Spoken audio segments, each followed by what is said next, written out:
Pete is on the line in California. Pete, you're on the air.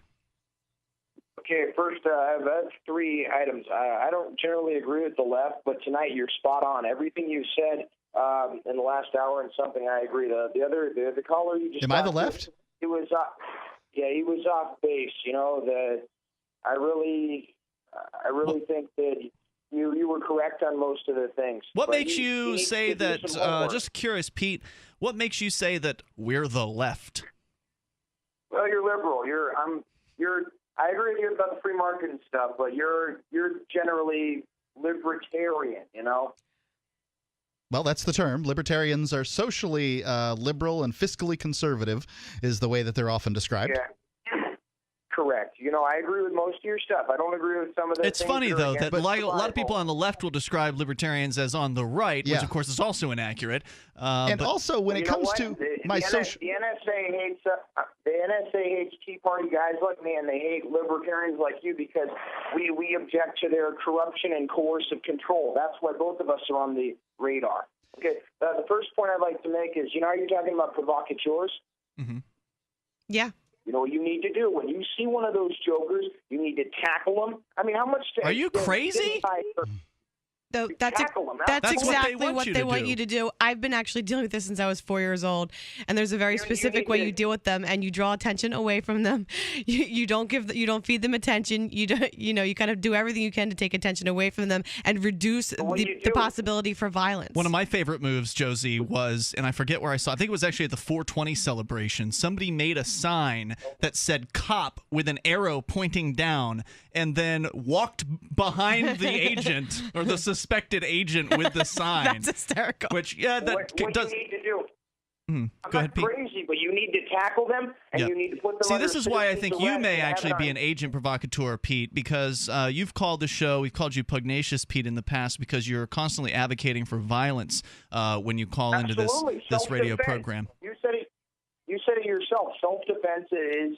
No, that's not self-defense. It's not self-defense. For listeners just tuning in, you're talking about agents provocateur. We had discussed this earlier when we were discussing Kent State and other protests. Tell you what, Pete, I'm going to put you on hold here in a moment.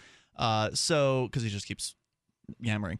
Anyway, so we were talking about agents provocateur. These are usually people working for the state who are place themselves among a crowd in a protest, and they will they'll do their best to gin up violence. They'll not just do that, but they'll also maybe call people names that might be racially motivated and things like that to try to start fights and create problems. A lot of times try to turn people against the police officers there. Right. Well, also, one of the problems is guess the Fed. When you're at large liberty-oriented events, this is a game that comes up is, hey, I wonder who the Fed is. Let's find the Fed. And this, people can be certain that they know who the bad guy is, and then if you advocate going around tackling them, you're going to, inevitably, probably very quickly, start tackling innocent people. Well, whether you're right or wrong, whether you tackle the right person or the wrong person, you have created and you have aggressed against that person. The agent provocateur generally is not going to do the aggression. They're going to try to talk other people in the crowd into doing the aggression. They want to essentially turn you into a target, a legitimate target, or what is perceived of as a legitimate target by the police who might be there observing. Pete, I'll let you go ahead real quick with a response. Go ahead. But I'm talking about the kind of provocateur that'll tell you, okay, here's a coffee mug. I want you to throw it at this bank during Occupy and call the number and it'll explode. That's the kind you need to tackle. The ones until they commit a crime, you don't have a right to put them under citizen's arrest.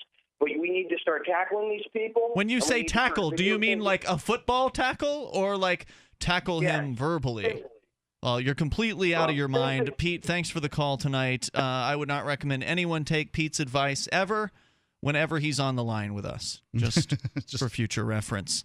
Everything Pete has said generally over the several phone calls he's now made over the last couple months have been terrible advice that will get anybody who takes the advice likely put in handcuffs, if not dead. Yeah, I don't think I advocate for tackling, even in professional football. You like two-hand touch? Flag? I think flag football is a better choice.